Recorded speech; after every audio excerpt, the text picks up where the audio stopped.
Right, so the rallying cry to save poor George Osborne after his wedding day assault by a vicious woman armed with handfuls of orange paper, no less, has clearly gone out to the rest of the establishment media, still for some reason drawing attention to this particular incident rather than let it go. And the reason they're not letting it go is because the more they bleat on about Confettigate, the more we forget about that email that came out the day before, which again, I'll reiterate, is full of accusations that are just allegations at this stage, but if true, amount to serious assault and rape even. Does that not warrant investigation? Does that not warrant being talked about by our free and fearless press? Nah, not to our media, it's not. And this is their thing. And the reason channels like mine exist even, because they are bending over backwards over the incident at the wedding. They do that because they know the impact that has on public perception. That yesterday's news is just chip paper and all that. So if we keep talking about this one, we'll forget about something else. Let's make an email implying Osborne raped somebody disappear by going on about him being pelted by confetti at a wedding, which in this case only, amounts to a vicious protester assault in the way they're going on about it. It's orange. It's those Just Stop Oil lot again. Quick, look over there. They're the ones to hate. Go and get them. Grrr. Now, as much as Just Stop Oil were amused at the spectacle and take note of the fact that it was orange confetti, they've denied involvement. And let's face it, a has-been former politician getting married, it's hardly the peak event to protest at, is it?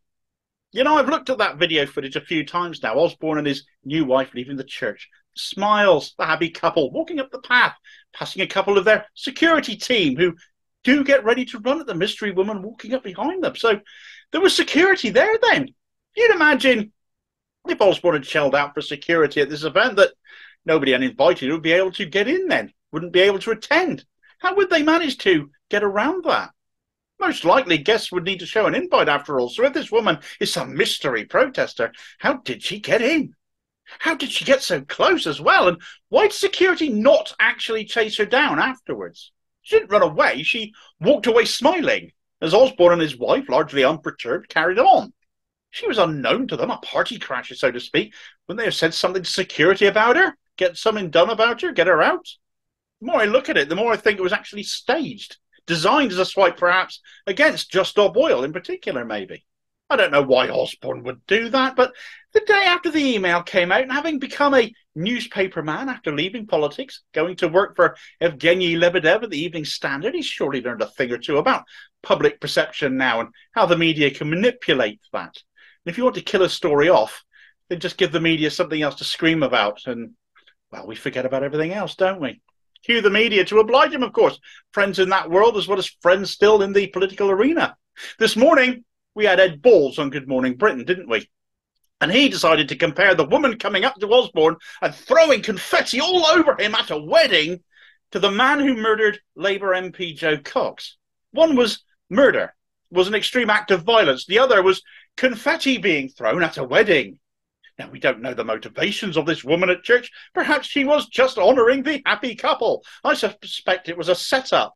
As I've said, with all the security there, nothing untoward was ever going to happen to Osborne. And his reaction after the event implies he may have known the woman since he didn't send security after her. But Jo Cox lost her life to a neo-Nazi, to far-right violence. And frankly, those are two things that is utterly bizarre and unhinged to compare. What was Ed Balls thinking of the podcast he hosts with his mate George Osborne by any chance?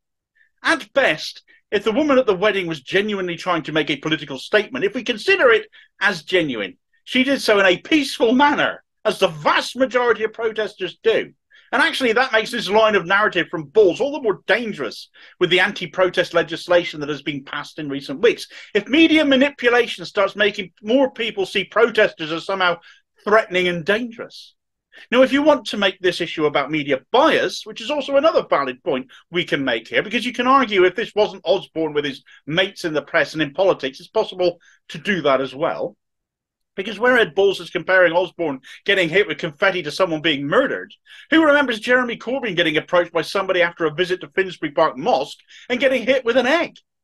What went less well reported at the time was that actually, whilst an egg was involved, the man physically struck Corbyn, not throwing an egg, but physically smacking one down on his head. The media told us to lighten up, didn't they? Oh, it's just an egg. Get over it, you snowflakes. We didn't have this wall-to-wall discussion over that like we're having over orange confetti. What we had then was an implication that Corbyn had brought it on himself because he was this vicious anti-Semite, leading a party full of them. A narrative continued to this day to excuse Keir Starmer's purge of the left wing from the Labour Party, the justification the media sowed in people's minds.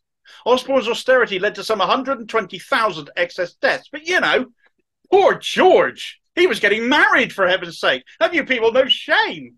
Seems to be the messaging. Why listen to people purporting to be delivering news who actually are abusing you via manipulation to buy into their inherent bias? That email is horrendous reading. What it is implied Osborne did is what we should be demanding gets talked about. Instead, what could quite believably be an Osborne-instigated dead cat story is getting peddled for all it is worth, and it doesn't matter. That confetti is now in the wind. The email remains. The allegations in it remain, and they should be investigated and not forgotten. Why is nobody talking about that, though, I wonder?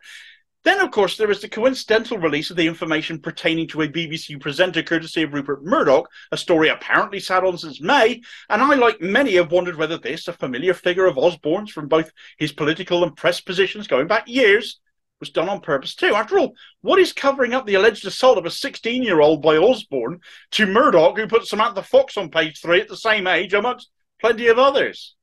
Having sat on the story, sure, source-checking and veracity are one thing in the media. I'd argue not necessarily things Rupert Murdoch has never given much of a toss about before.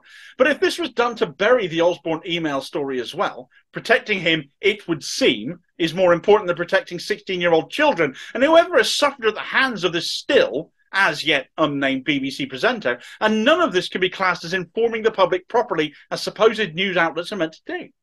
This entire affair smacks of media manipulation, not to mention media bias towards favoured individuals. We've seen too much of that. My God, Jimmy Savile's a classic example of this. Was protected until after he died, mates with Thatcher, Tory connections, royal connections, the damage by association that could have been caused if that had got out while he was alive. Didn't come to pass, did it? But of course it all eventually did come out, but not until after his death. Anyone having a meltdown over this confetti incident is being ridiculous. And in the media, frankly, they're derelict in doing their jobs. They're not serving the national interest. They're not holding power to account. Stick with independent media who depend on their reputations for honesty and integrity to survive instead. They have a lot more to lose by lying to you.